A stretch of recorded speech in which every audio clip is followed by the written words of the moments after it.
What is going on, people? This is episode 348 of the First and Frame Rate Show. I am VF Baller, and we have the schedule. The schedule's been released, and it's going to be pretty interesting to what we're going to talk about today, because we're not just going to just talk about the schedule. I mean, that is so easy.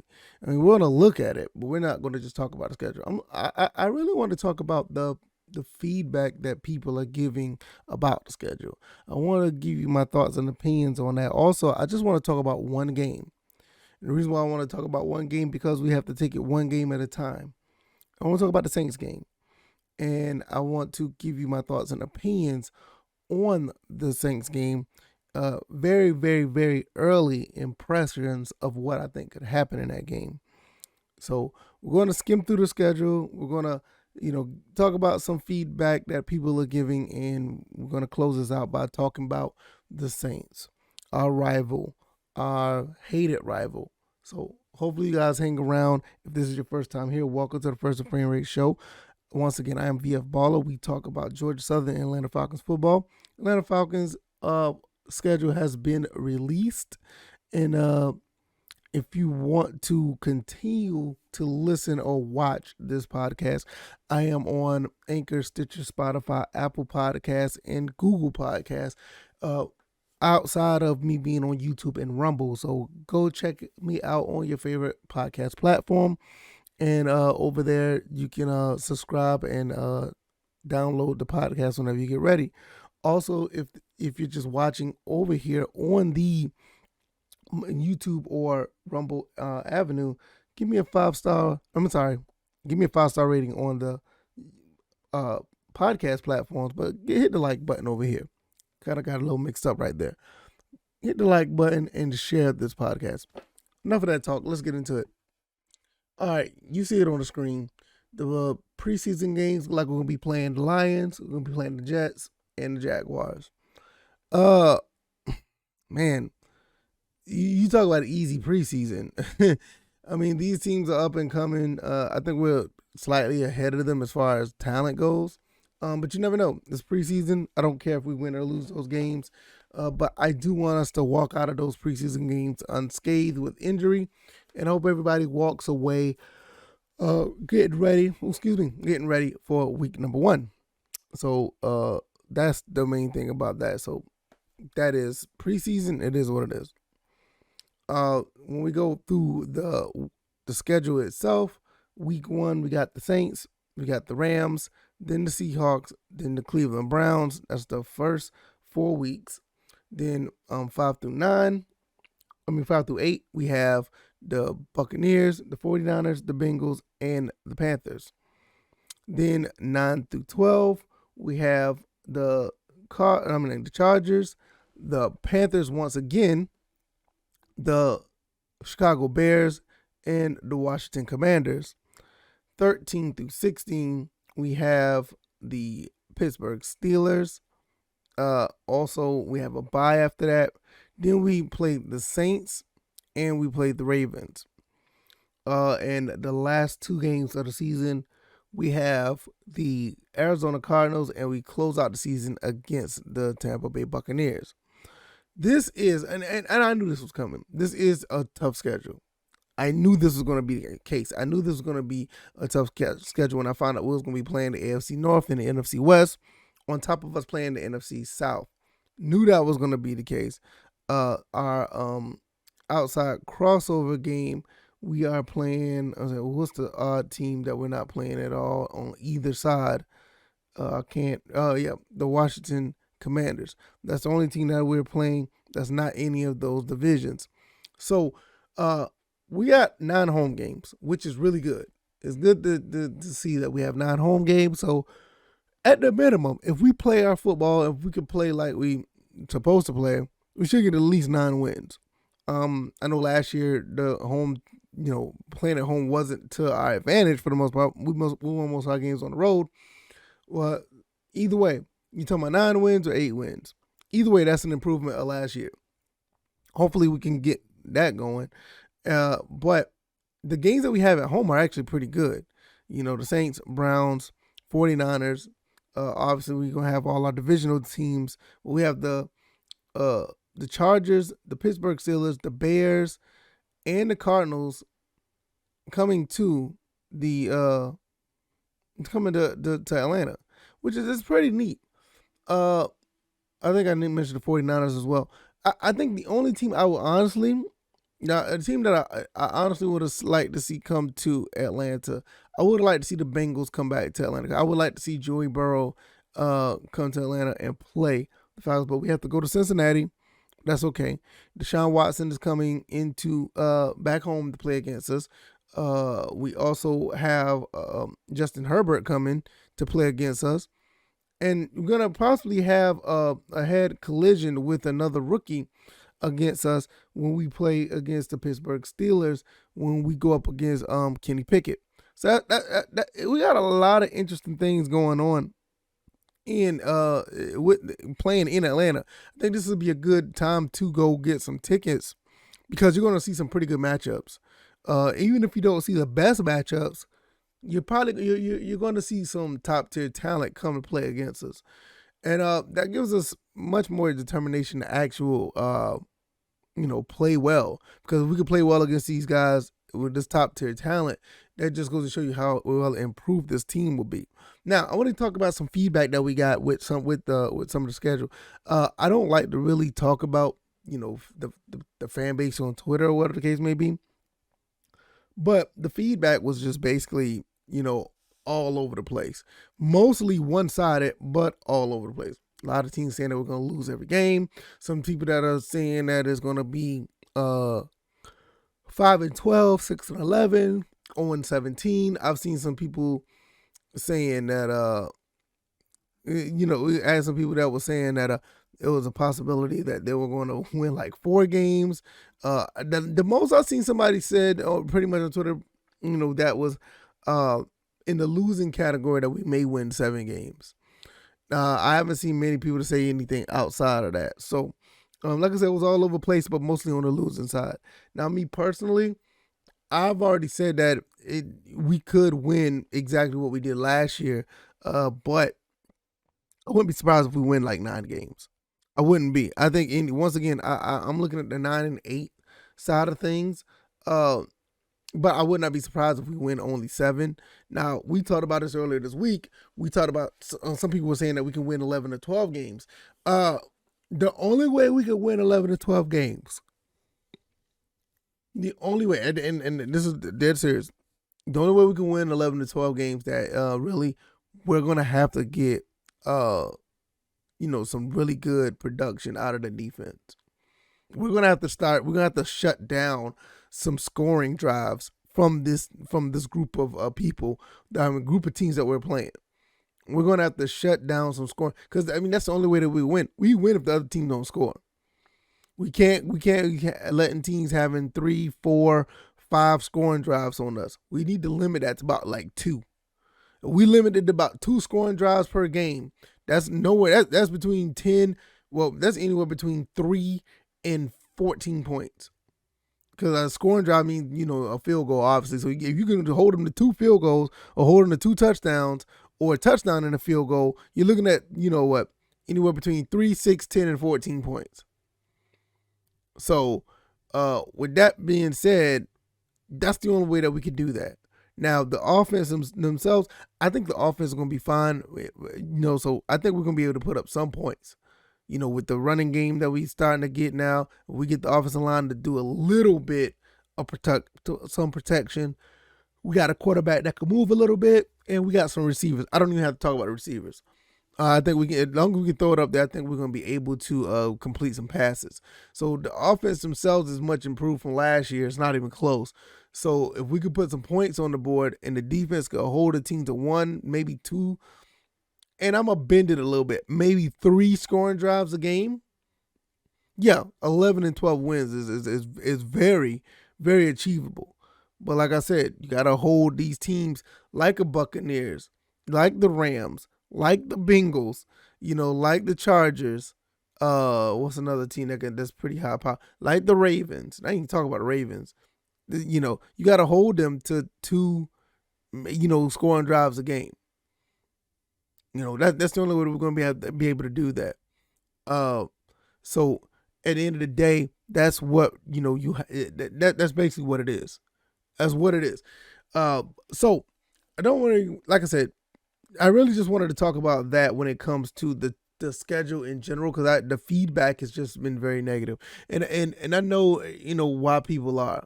We talked about this before, why our fan base the way it is, and to be quite honest, if you're going to listen to this show, if you're going to listen to this podcast on a daily basis, I will give you a little bit of advice. Stay away from those people. Stay away from. Don't even argue with them. Just stay away from. We know what our team is capable of doing. We have confidence that this team is going to do good, and the main thing is just stay away from them. We don't want to. I mean, I don't want to necessarily alienate anybody who wants to listen to the show, and I want people who are actually critical, but I don't want people just negative. I mean, does that make sense?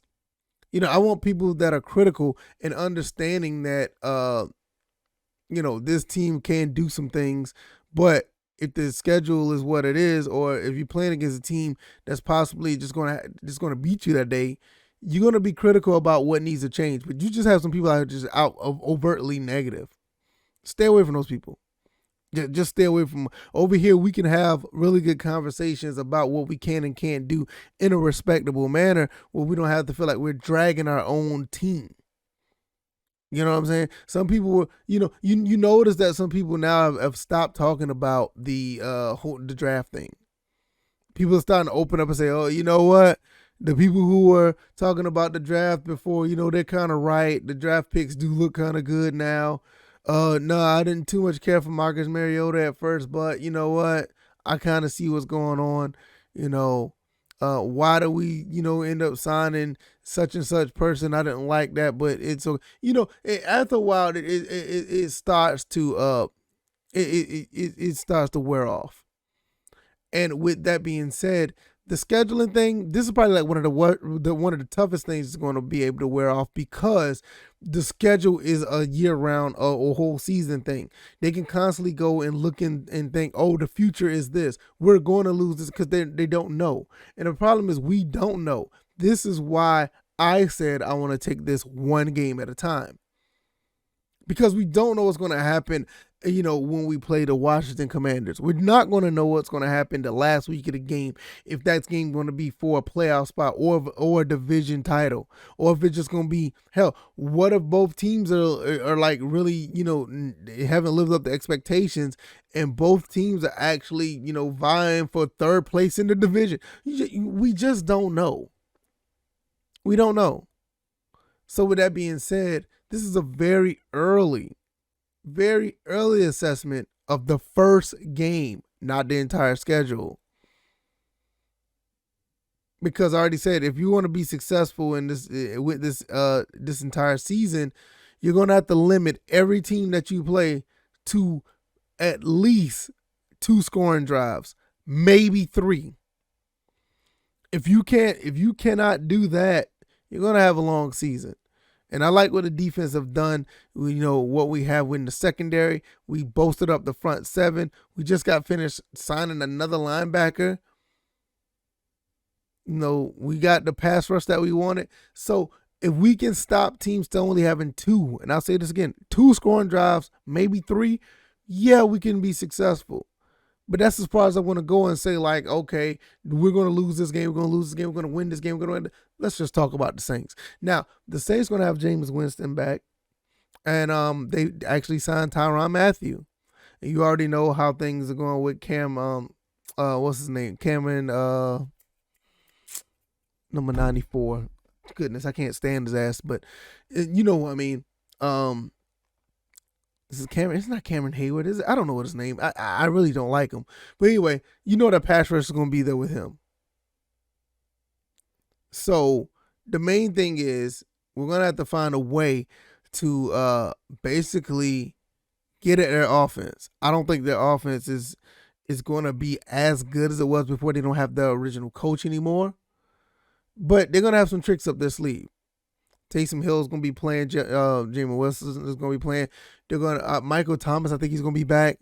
Chris Olave is going to be playing for them now as a rookie. but I think we have a pretty good defense. I honestly believe that our front seven can handle their offensive line now. I think our front seven is actually something to, be proud of now. So at the end of the day, I think this is going to be a pretty good matchup, not in just in the trenches, but I feel like our secondary is going to be tested. And this is what I want to see. I want to see what AJ Terrell, I want to see what Casey Hayward. I want to see what Chris Harris and Richie Grant and all these other guys that we have. Maybe if the guys are undrafted free agents, will probably make the team. I want to see what that secondary is going to do with a team that is clearly pass heavy. Clearly they're pass heavy. So we need to. This is going to be a good test. And I don't know how things are going to be. Things could change between now and week 1. We still haven't played 3 preseason games yet. But very early, I'm looking at the Saints game. This is going to be a test because first and foremost, this is a rival. This is a divisional rival. And they know us pretty well. We know them very well. Now, both teams are pretty much transformed now. There's no Matt Ryan. There's no Drew Brees. We basically have a totally different team playing against the Saints now. Saints, they still have some of those guys still around. They still got some of the, the Alvin Kamaras of the world, the Michael Thomas, like I said. They still got a few of those players still around. But for the most part, nothing changes about how we feel about this team and vice versa. It's going to be a very, very tough game. It's going to be a very, very fun game. It's going to be a really good game to kick off the season. And that's what you want to see when you start off. You don't want to start off a season, playing against a team that doesn't gain excitement throughout the season, or start the season off with excitement. And we're playing in Atlanta. We're playing at the Dome. We're playing at Mercedes-Benz. So this could be really a really good start to the season. Walk away with that with a W, and we have to fly out to LA. And that's going to be tough as well. But it's a good way to start. I think we're going to be pretty decent this season. And we can show off how well we're going to be against a formidable opponent that we do not like. That, to be quite honest, we kind of don't even respect. But we know when we play them, it's always a good test and a good matchup of what we can or can't do. And it's a good test for the beginning of the season. So I'm not really into all the rest of the games right now. We don't know what's going to happen in week 6 against the 49ers yet. We honestly don't know what's going to happen in week 1 against the Saints. But we know this team well enough to know with what they have. They bolstered up their secondary. Jameis Winston's coming back. Alvin Kamara, he should be playing because I don't think he's going to be going to trial for his situation in Vegas. But that's a whole nother story for another day. He should be playing. Michael Thomas should be back from his injury. He's still on the team though, right? I've heard very little from him. Is he still on the team? Interesting. I haven't heard from him. Chris Olave is going to try to make a name for himself. His first game playing. You got to think about it. Look at that. Chris Olave versus Drake London. That's going to be really interesting. That's going to be pretty cool. You got a secondary like Marshawn Lattimore and those other guys. Their secondary is going to be pretty good. And our secondary looks like it's going to be pretty decent as well. But I think we're going to be doing a lot of stuff in our front seven. I want to test and see what Jameis Winston can do against that pressure because he's known to be pretty decent. He's not a bad quarterback. The whole 30 for 30 stigma is on him. But if you can get pressure on him, we can stop some scoring drives. See how I did that, right? Stop some scoring drives. So we're going to see how this plays out. It's going to be very interesting. I can't wait to see how this plays out. Their schedule's out. And, you got the feedback from people that are having their opinions about this team, But over here, we don't necessarily do that. We're more realistic than anything. We try to keep it real. And we're going to take it one game at a time. Playing the Saints 9-11 at the Georgia, I was going to say the Georgia Dome, but at the Mercedes-Benz Stadium. We're going to see how that plays out. I think they're going to be pretty surprised what Arthur Smith and them can do. It looks like they made some good moves. It's going to be interesting to see how it plays out on the field. If you like this content, hit the like button, share this commentary, share this podcast. Hit the subscribe channel if you haven't already. Subscribe channel. Hit the subscribe button if you haven't already. Also, if you're on the podcast avenues, give me a 5-star rating if you're over there. Let people know what I'm doing over here, everybody. Hit that share button and share it to somebody that you may not know. Hey, if you've done that already, do it again. Send it to somebody again. Send it to the same person again. Send it to anyone that you feel that may want to understand what's going on over here. We love our Atlanta Falcons over here. We love our Georgia Southern Eagles over here. And it's going to be really fun to see what happens. And it's going to be fun to talk about all this football that's going to be happening in the coming months. But we already do that every day, right? You guys enjoy your weekend. You guys have fun. Take time to unwind a little bit. Hey, even if you're working, don't work too hard. It's the weekend. All right, y'all. Y'all take it easy. Thank you guys for the support. I really, really appreciate it. You guys are amazing. I thank you guys for all the support the past few weeks. And we are growing. We are moving in the right direction because it's all thanks to you guys. And I will see you guys on the next one. See you guys on Monday. You guys take it easy. You guys be blessed. Peace.